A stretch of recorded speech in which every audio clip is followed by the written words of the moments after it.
Tol, bad trip. Bakit naman? Nag-break kami ng girlfriend ko, hindi ko na alam gagawin ko sa buhay ko. Hindi ka nag-iisa. Ako nga, iniwan isang linggong nang lumipas. Ano ang gagawin natin yan? Magbakalasing na lang yata tayo. Wag tol, pakinggan na lang natin yung kanta ni Moy. Ha? Ano yan? Sige. 1, 4, 3, 2, 4.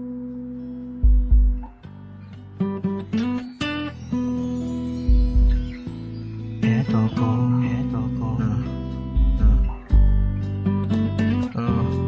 Yeah, yeah. Eto ko, mati sa pag-ibig, di natuto. Sakim sa pag-ibig, sakim sa pag-ibig. Nasubukan mo na bang umibig? Yun talagang mahal na mahal mo. Akala mo kapag nawala siya, ayun na din yung araw ng pagkamatay mo. Kahit sabihan kang adik sa kanya, baliwala sa'yo ang lahat. Idadaan mo na lang sa pagyuko sa harap at pagpapakapal ng balat. Kasi patuloy kang nananalig sa matatamis yung pangako. Kahit walang kasiguruhan sa dulo, ay pwede rin namang mapako. Basta para sa kanya, walang mamaya, walang teka muna. Naisip mo pag-aral mo? Hindi, siya na muna. At sa bawat oras na kayo magkatuwang sa mga problemang dumarating, ikaw lagi ang nagpapakumbaba, laging umiintindi, laging oo, bawal humindi sa mga nais niya. Kahit nakakaantok, patuloy ka pa rin sa pagsakay, kahit sobrang nakakabagot na. Yakap dito, halik doon, parang wala nang bukas. Mga kamay na hindi mapaghiwalay, kulang na lang ay iposas. Parang rosas ang pag-ibig, matinik, nakakatusok. Pwede kang malason sa huli kung ikaw ay taong mapusok. Eto ko, mati sa pag-ibig, di natuto.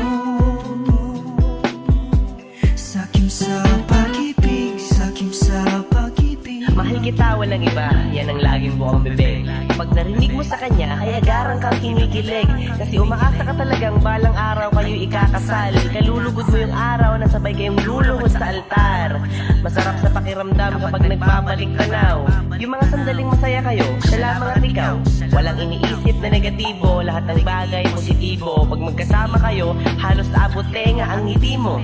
Pinangako mo sa sarili mo na hindi ka magsasawa. At yung araw na naging kayo ay pagdiriwang nyo na magkasama. Tapos kapag naghiwalay ngayon, maghahanap agad ng palaking butas para pagsilosin ng isa pero hindi rin matitiis, magpapalikan din bukas. Nakakasawa na ilang beses nang nasasaktan, paulit-ulit ang storya, maghihiwalay tapos magbabalikan. Hindi nagdaya ang sarili sa mga trip, sige lang ng sige. Kapag tinanong kung ayos ka lang ba, ang sagot oo, kahit sa kalooban ay hindi.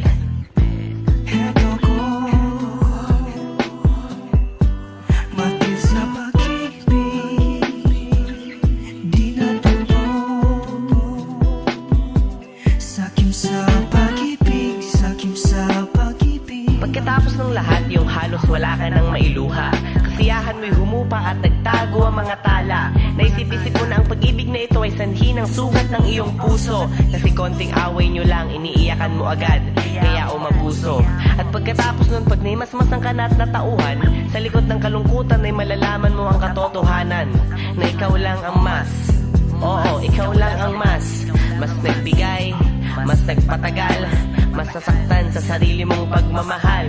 Nahinto pagpapakasal at gusto mo nang magpatiwakal. Ang laging sinasabi ng nanginginig mong bibig ay ayoko na, ayoko na, kunin mo na ako, mamatay na ako, ayoko na, tangina. Tapos naalala mo yung magulang mo, si tito, si tita, si insan, si lolo, si lola, yung tropa, yung tagayan. Sila mga taong nakaligtaan mo simula nung naging kayo.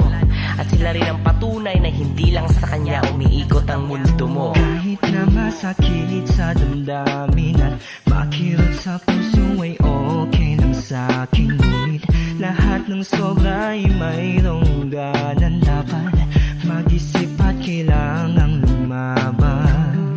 Kung kayo ay kayo, kung kayo ay kayo, kung hindi